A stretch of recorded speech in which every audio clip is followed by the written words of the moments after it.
프랑스 대혁명을 일으켜서 성공한 사람, 그래서 황제까지 올랐던 사람, 유명한 나폴레옹입니다. 나폴레옹이 그의 말년에 이런 말을 합니다. 내가 기억하는 한 내 생에 행복했던 순간은 엿새도 되지 않는다. 천하를 호령했던 나폴레옹입니다. 황제입니다. 부와 권력, 많은 것을 누렸던 사람입니다. 그런 황제가 자기가 평생에 살았는데 행복했던 날은 엿새도 채 되지 않는다. 내가 기억하건대 엿새도 안 된다. 일주일도 안 된다. 우리가 상식적으로 생각하기에는 선뜻 이해가 잘 안 되는 것 같습니다. 나폴레옹이 또 이런 말도 했습니다. 사람은 소유나 건세에 비례해서 행복한 게 아니다. 나도 황제보다 평민으로 사는 게 더 행복할지 모른다. 하루 벌어 하루 사는 노동자도 나름대로 행복이 있을 것이다. 나는 매일 진수성찬을 먹다 보니까 맛있는 음식을 보아도 흥미가 없다. 가난한 사람은 나만큼 자주 맛있는 음식을 먹어보지 못하겠지만 음식 맛을 느끼는 면에서는 나보다 더 행복할 것이다. 나폴레옹이 왜 이런 말을 하겠습니까? 왜 자기 평생에 행복한 날이 엿새도 채 되지 않는다라고 말을 했을까요? 두 번째 나폴레옹의 말을 들어보니까 나폴레옹의 삶은 이런 삶이었구나. 어떤 삶일까요? 채워도 많이 가졌는데도 만족이 없는 삶. 많이 가졌는데 많이 꽉 쥐었는데도 이게 다 채워지지 않는 느낌, 그런 공허, 빈곤의 삶. 나폴레옹이 그의 삶을 한마디로 나는 만족하지 못한 삶이었다라고 말하는 것입니다. 사람에게는 물질로도 그 어떤 풍요로도 채워지지 않는 무언가의 허전함, 결핍, 빈곤, 이런 것들이 황제에게도 있고 평민에게도 있고 오늘 이 시대 남녀노소 누구에게나 다 이런 빈곤과 결핍이 있다는 것입니다. 대부분의 사람들은 무엇을 만족시키기 위해 살아갑니까? 육신입니다. 어떻게 하면 내가 행복할까? 어떻게 하면 내가 기쁠까? 어떻게 하면 내가 풍족하고 만족해질까? 고군분투하고 삽니다. 그런데 진리를 알고 보면 사실은 인간은 육신의 문제보다도 우리 인간이 해결해야 되는 가장 시급한 문제는 바로 영적 빈곤의 문제입니다. 로마서 3장 23절에 모든 사람이 죄를 범하였음에 하나님의 영광에 이르지 못하게 되었다 말씀합니다. 모든 사람이 죄를 범하였다. 그리고 이 죄 때문에 하나님의 영광에서 벗어나게 되었다. 하나님의 영광을 우리가 잃어버린 거예요. 에덴 동산에서부터 이 죄가 시작이 되죠. 에덴 동산은 여러분 정말 풍요로웠습니다. 동산 중앙에 곳곳에 각종 실과 먹을 것이 넘쳐났습니다. 조그만 열매를 취하는 조그만한 수금 하나여도 먹고 사는데 너무 풍요롭고 부족함이 없었습니다. 그러나 이 죄 때문에 인류의 조상들이 에덴 동산에서 추방을 당합니다. 하나님의 영광에서 멀어지는 것이죠. 그 후로부터 인간은 어떠한 삶을 살아야 됩니까? 종신토록 종일토록 땀 흘리고 노력하고 수고해야만이 의식주 문제가 해결이 됩니다. 그런데 개중에 대부분의 사람은 아니지만 개중에 어떤 사람은 나폴레옹 같은 사람, 욥과 같은 사람, 또 솔로몬과 같은 사람, 세계적인 부호들, 그런 사람들이 있지 않습니까? 모든 사람이 이 땀 흘리고 고생하고 물론 수고는 하겠지만 그 중에 어떤 사람은 굳이 땀 흘리고 수고하지 않아도 엄청난 권력과 부를 자신이 노력해서 창출한 다음에 그 소유를 누리고 사는 사람들이 있지 않습니까? 그러면 그 사람들은 행복해야 되지 않을까요? 넘치도록 풍요로운 사람들이, 나폴레옹 같은 사람도 나중에는 다 뭐라고 말합니까? 허전하다, 만족이 없다, 내 생애 중에 행복했던 날은 엿새도 되지 않는다, 허전하다, 허무하다. 이병철 회장도 나는 아무것도 가지고 가지 못한다. 전부 다 그 부를, 엄청난 부를 누렸던 사람들이 마지막에는요 다 외로움, 허전함, 삶의 덧없음, 이런 것들을 고백합니다. 그야말로 풍요 속의 빈곤이죠. 그러면 에덴 동산은 먹을 것이 많고 땀 흘리고 수고하지 않았기 때문에 인간에게 만족이 있었고, 인간이 쫓겨나서 이제는 수고를 해야만이 먹고 살 수가 있는데, 그런 인간들 중에도 엄청난 부를 누리는 사람들조차도 만족이 없다면 이 사실관계는 성립이 되지가 않는 거죠. 사람이 왜 빈곤하게 되었는가? 여러분, 그 이유는 다른 곳에서 찾아야 된다는 거예요. 먹고 사는 육신의 문제 때문에 사람이 만족할 수가 있고 행복할 수는 없다는 것이 우리가 에덴 동산 추방 이후의 인간을 통해서 우리가 볼 수가 있습니다. 에덴 동산을 우리가 다시 생각해 본다면, 사실 에덴 동산은 먹을 것이 넘쳐서 행복하고 풍요를 가져다 주고 만족을 주었던 곳이 아닙니다. 에덴 동산을 성경이 다른 말로 또 이렇게 표현을 합니다. 여호와의 동산.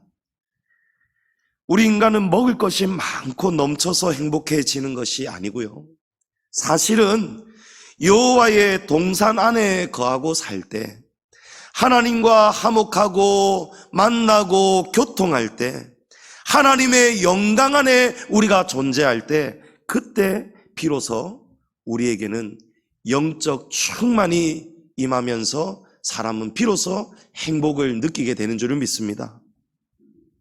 로마서 6장에 죄의 삭은 사망이라 합니다.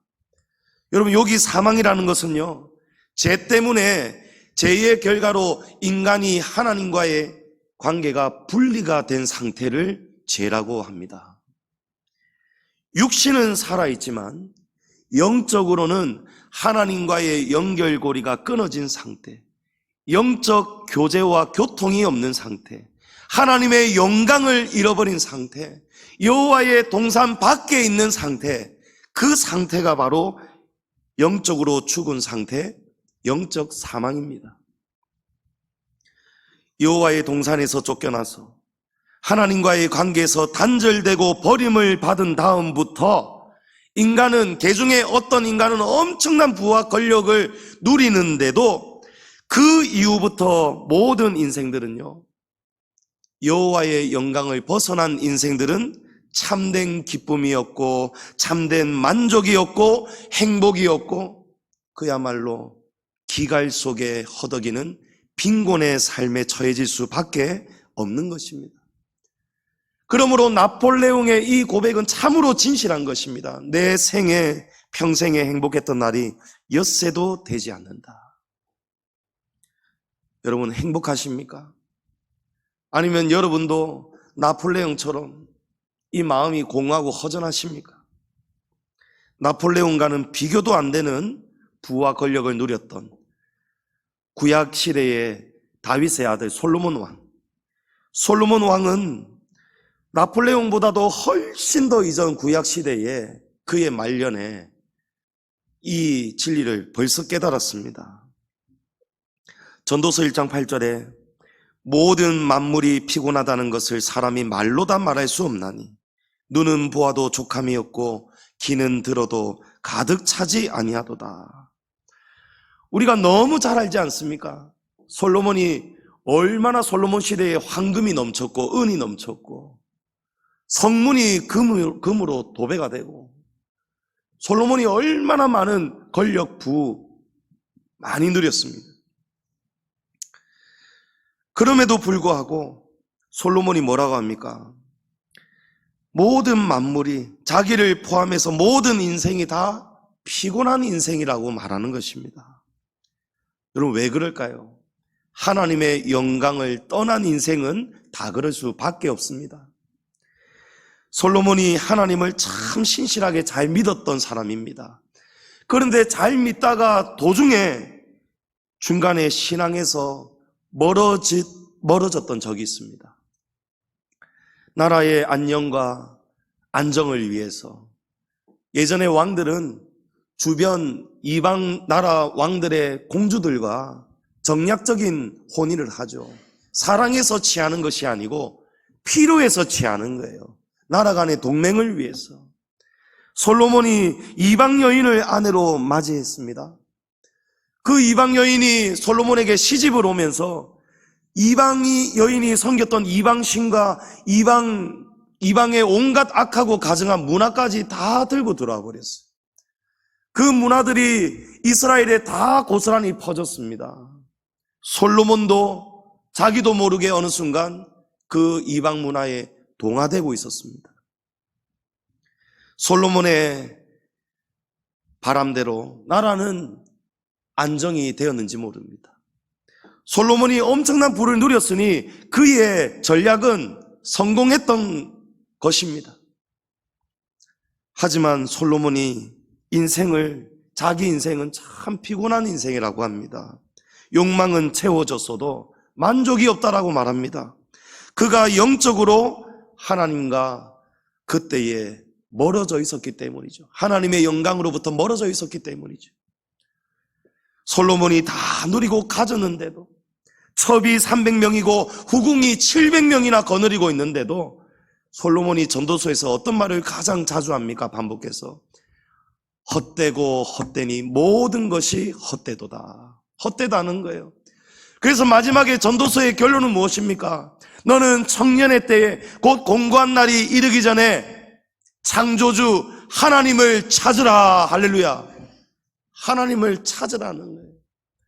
하나님을 찾지 않는 인생, 하나님의 영광 안에 들어오지 못한 인생은, 그 인생은 많이 가졌어도 누리고 있어도 모든 것이 헛되고 다 헛되다는 것입니다. 그렇습니다. 하나님이 없는 인생은 모든 것을 가졌다 하더라도 모든 것이 없는 빈곤의 인생입니다. 하나님을 떠나 인간의 영혼은 이 죄가 들어오면서부터 밑빠진 독이 되어버렸어요. 그러니까 이 밑빠진 독을 우리는 채우려고 사는데, 이걸 무엇으로 채우려고 삽니까? 세상의 것들로, 좋은 것들로 채우고 또 채워도 밑빠진 독이기 때문에 채워지지가 않는 거예요. 허무한 것입니다. 그러므로 사람이 당하는 가장 큰 재앙은요, 영적 빈곤의 상태입니다. 오늘 본문이 이 사실을 증거하고 있습니다.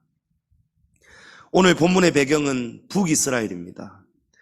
당시 북이스라엘은 여로보암 2세가 왕이었고 아모스 선지자가 활동하던 때입니다. 당시의 북이스라엘은요, 이스라엘 역사 전체에서 경제적으로 가장 풍요와 번영을 누리고 있을 때입니다. 왜냐하면 여로보암 2세의 아버지 요아스 왕 때부터 이스라엘이 점점 흥하기 시작했습니다. 수리아와의 싸움에서 이기면서 잃어버렸던 북방의 모든 영토를 되찾아왔습니다. 또 남방으로는 유다를 누르면서 유다의 영토까지도 확보하게 되었어요. 또 국제적으로는 아수르와 아람이라는 이 두 강대국이 서로를 견제하고 이러면서 위축이 되어 있었어요. 그야말로 번영을 누리는 황금기였던 것입니다. 요나 선지자가 이런 예언을 했거든요. 이런 때를 바라보면서 하맛에서 아라바 바다까지 솔로몬 때와 흡사한 최고의 번영을 누리게 된다고 선지자가 예언을 했습니다. 그 일이 이루어졌습니다. 그런데 최고의 번영을 누리고 있는데도 지금 이스라엘에는요, 만족이 없습니다. 더 채우려고 합니다. 북쪽으로 남쪽으로 엄청난 영토가 확장이 되고 국제적으로도 안정이 되었는데 또 더 채우려고 하는 거예요. 그리고 또 일각에서는 이 강대국이 언제 또 일어날지 모르기 때문에, 언제 또 쳐들어올지 모르기 때문에 불안함이 있는 거예요. 그래서 여로보암 2세를 포함해서 대부분의 북이스라엘의 왕들은 어떤 길을 선택을 했을까요? 솔로몬 때와 똑같은 거예요. 우상의 나라들과 손에 잡는 거예요. 이방 왕의 딸들과 혼인을 합니다. 그들의 우상과 가증하고 악한 문화가 고스란히 이스라엘로 또 들어오는 거예요. 그 결과로 북이스라엘은 영적으로 볼 때에 영적인 부패의 악취가 진동을 하고 있는 거예요. 악취가 나라를 들끓고 있는 거예요. 하나님은 오래오래 참으시고 여러 번을 경고하셨습니다. 그러나 참고 참으시다가 아모스 선지자를 통해서 이제 최후의 경고를 하시는 거예요. 아모스 5장 4절 5절에 보면 여호와께서 이스라엘 족속에게 이와 같이 말씀하시기를 너희는 나를 찾으라 그리하면 살리라. 베델을 찾지 말며 길갈로 들어가지 말며 부엘세바로도 나아가지 말라. 길갈은 반드시 사로잡히겠고 베델은 비참하게 될 것임이라. 이스라엘의 단과 베델에 금송아지를 만들어 놓고 그것을 신으로 섬기고 있었습니다. 이스라엘이 자신들의 번영을 위해, 자신들의 만족을 위해서 무엇을 찾고 있었습니까? 우상을 찾고 있었습니다. 정확하게 얘기하면 그들이 하나님이라고 생각하는 금송아지 우상을 섬기고 있었던 것이죠. 여러분, 금송아지 우상은요, 저와 여러분에게도 너무너무 쉽게 우리가 빠질 수 있는 똑같은 우상이 금송아지 우상입니다. 우리가 하나님을 착각하고 내 마음대로 하나님을 만들어내고 내 마음대로 하나님을 그렇게 생각하는 것이 금송아지 우상입니다. 이스라엘에 이런 우상이 들끓고 있었던 거예요. 자기 마음대로의 신앙이에요. 하나님의 말씀은 그게 아니라고 하는데 그래도 된다라고 하는 거예요. 그래도 된다라고 하는 거예요. 이 시대에 지금 진리의 빛이 사라지고 있습니다. 어두워지고 있습니다. 진리가 변질이 되고 진리가 협상이 되고 있고 자기식의 편리한 대로 하나님의 진리가, 이 말씀이 이 시대에 토착화되고 있어요. 오늘 이 시대의 성도들이 얼마나 편안하게 신앙생활을 하고 있는지 모릅니다. 여러분, 그렇지 않습니까? 우리가 신앙에 지금 목숨을 걸고 있습니까? 하나님의 말씀 앞에, 하나님의 십계명 앞에 우리가 두려워하고 벌벌 떨고 있는 성도들이 몇이나 되겠습니까? 성경은 분명히 지엄하게 엄하게 이것은 죄라고, 그런 길로 가면 안 된다라고 막고 금하고 계시는데 우리가 얼마나 쉽게 자기 자신의 자신과 타협을 얼마나 잘하고 있습니까? 제일 무서운 우상이, 제일 무서운 신이 바로 자신 아니겠어요? 내가 신이지 않아요? 자기 뜻대로 가지 않습니까?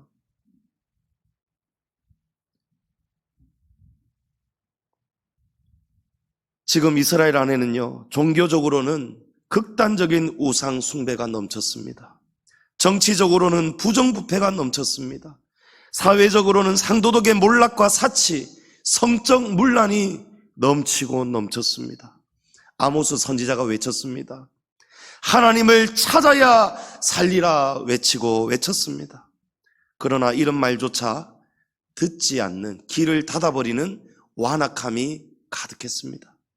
결국 하나님은 이제 이런 백성들을 두고 더 기다리고 더 참아주시고 타이르는 일을 그만두어야 되겠다.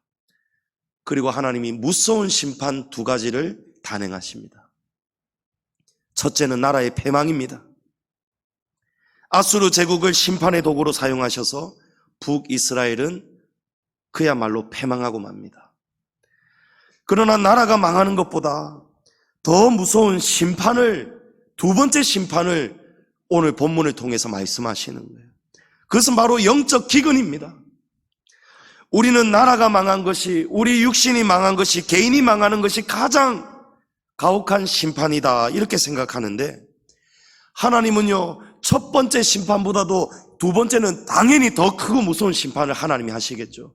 그런데 그 심판은요, 나라가 망한 것보다도, 너희가 다 인생이 망한 것보다도 가장 무서운 심판의 형벌은 영적 메마름, 영적 기근이 가장 가혹한 심판이라고, 그것을 너희가 당하게 될 것이라고 하나님이 말씀하는 것입니다.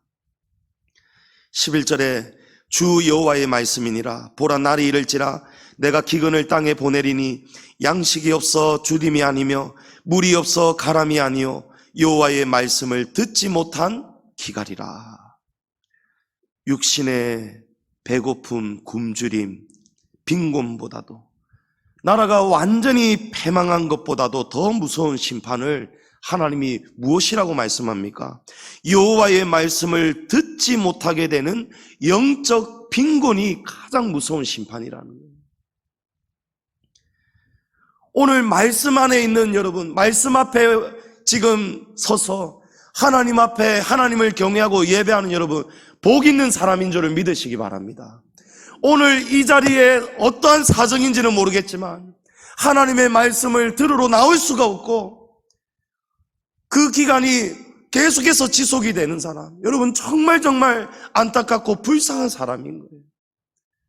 가난한 사람이 불쌍한 사람이 아니고 하나님의 말씀을 듣는 자리에 서지 못하는 사람이 참으로 불쌍한 사람인 거예요.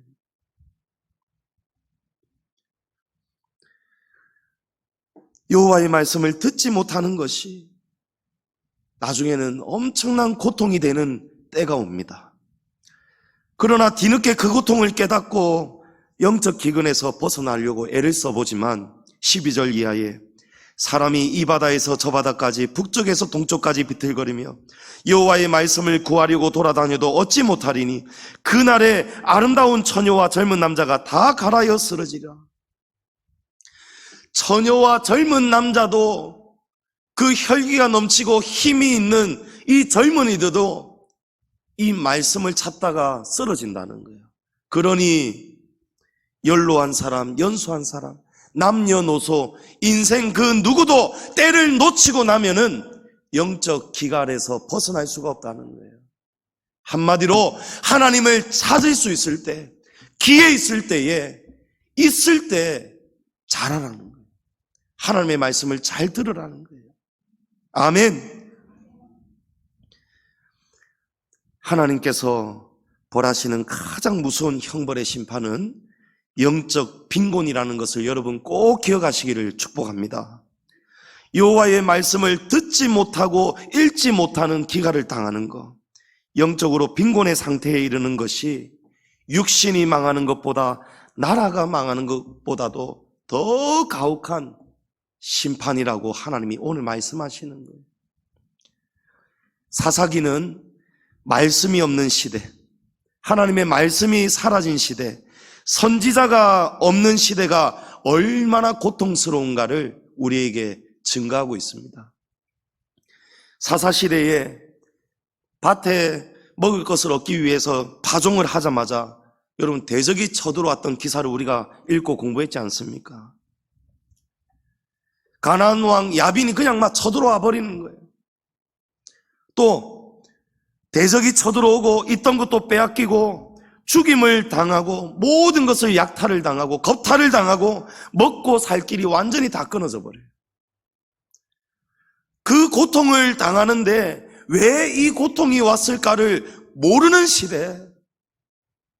왜 모르겠습니까, 여러분?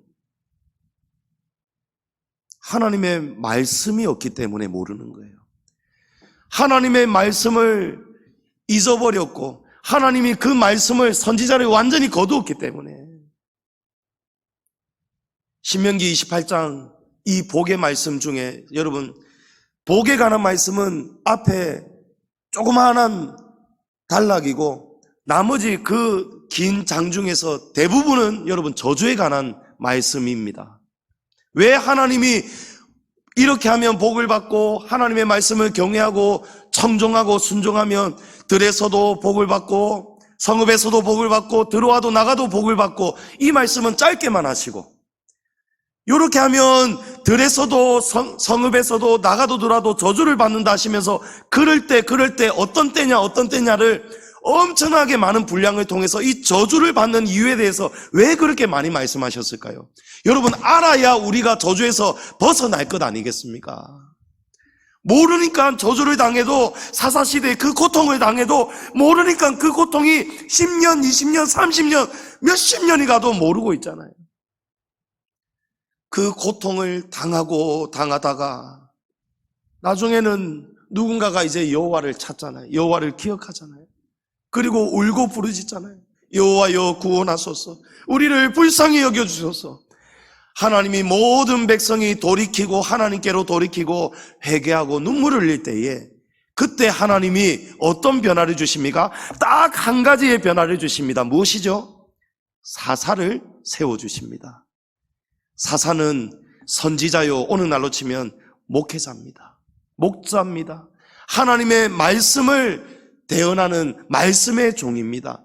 말씀이 없는 시대, 말씀이 사라진 시대는요, 그렇게 나라가 패망하고 쳐들어오고 빼앗기고 죽임을 당하고 다 잃어버리는 시대였는데, 고통의 시대였는데, 하나님의 말씀의 종을, 사사를 한 명 딱 세우고 나서부터는 전쟁에서 이기게 되고, 사사를 통해서 하나님의 율법을 다시 배우고 순종하게 되면서 사사가 있는 동안에는 그 시대가 평온했더라는 것입니다.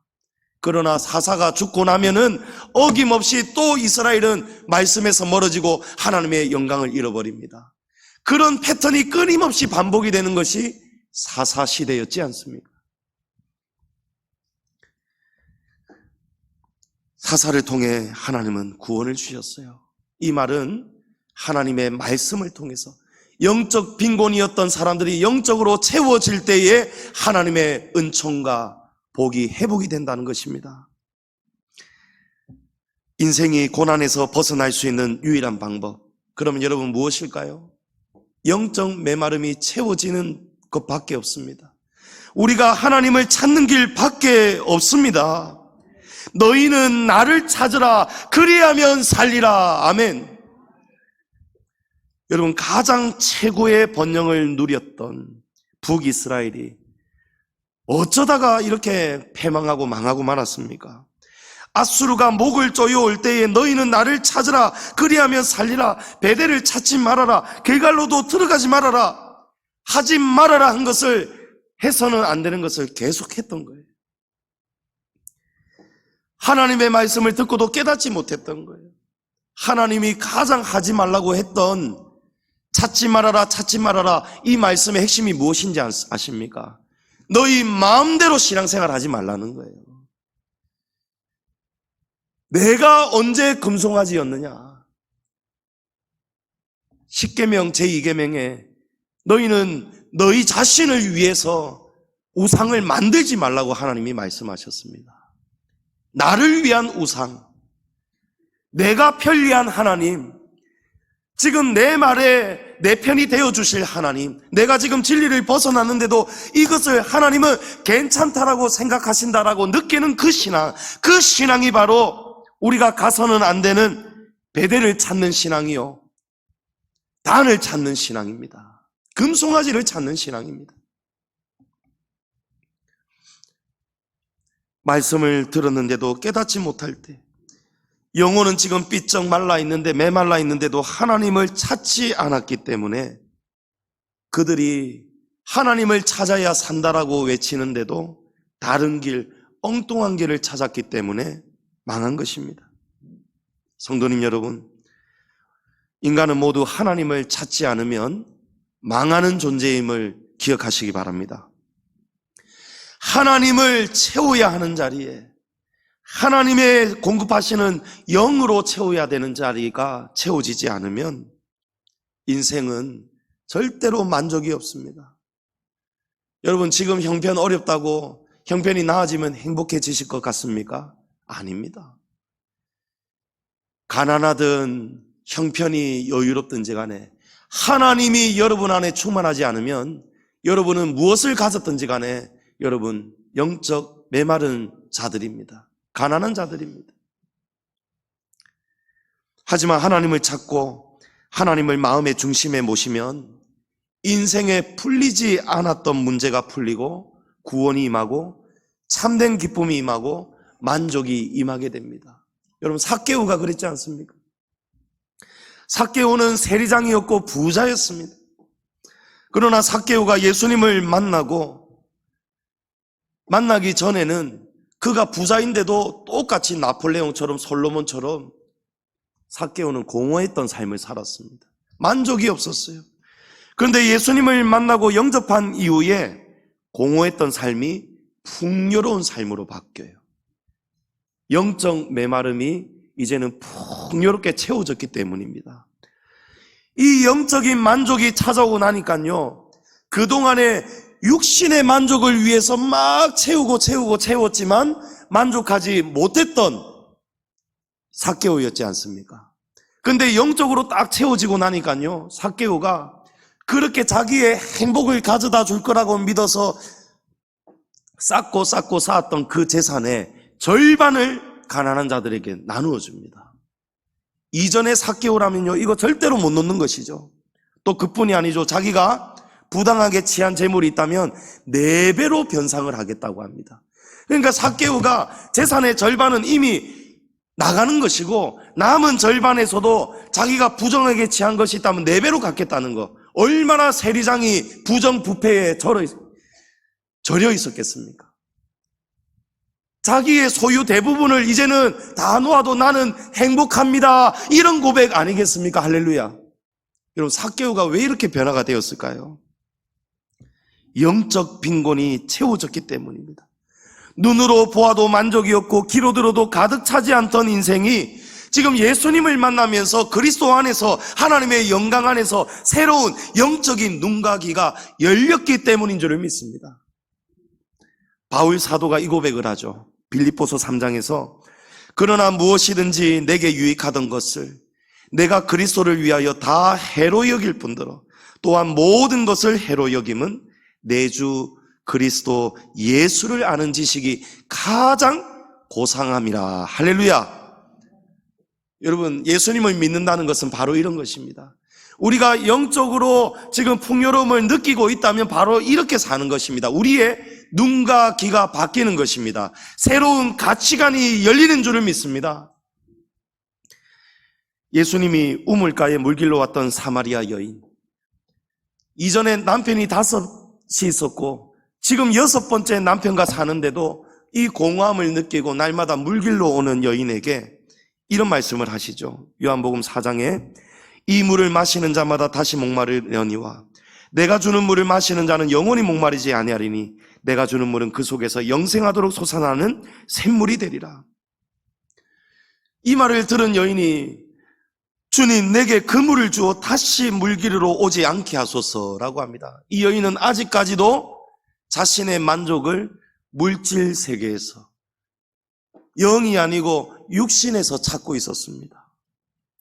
그때 예수님이 이 여인에게 그것이 아니라고 가르쳐 주시잖아요.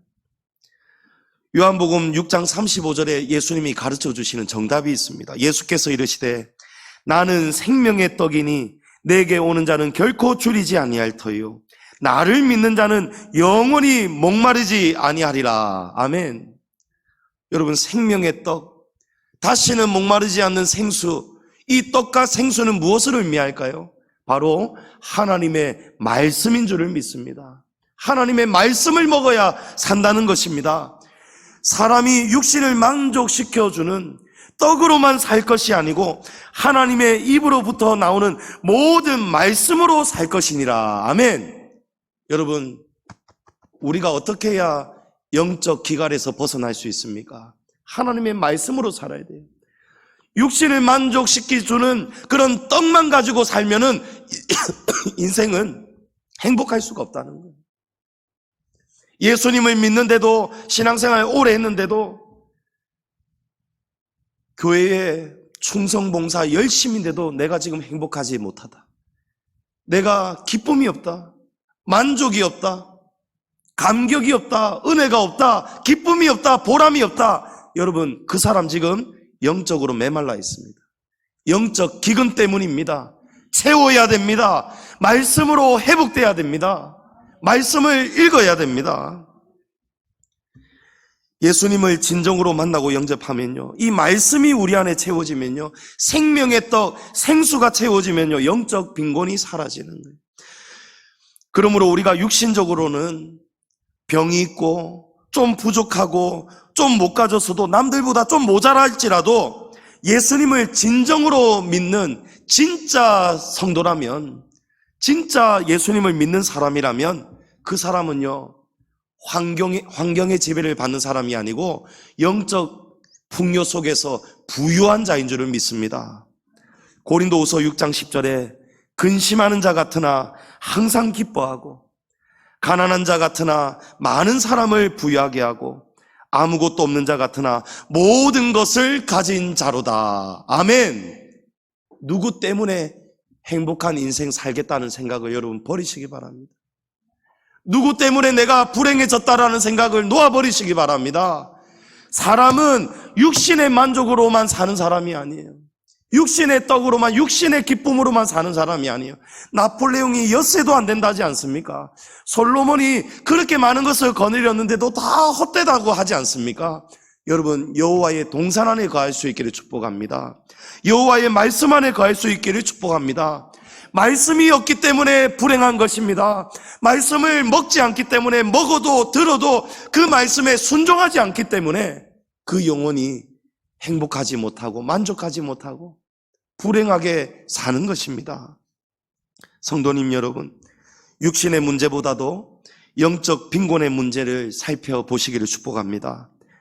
삭개오처럼, 우물가의 여인처럼, 바울처럼 예수님을 제대로 영접하면 아무것도 없는 자 같지만, 세상이 보기에는 아무것도 없는 자 같지만 영의 눈으로 보면 모든 것을 가진 자가 되는 줄을 믿습니다. 이제 앞으로 진리의 말씀을 먹을 수 없는 시대가 다가오고 있습니다. 지금이 이미 영적 빈곤의 시대가 시작되었습니다.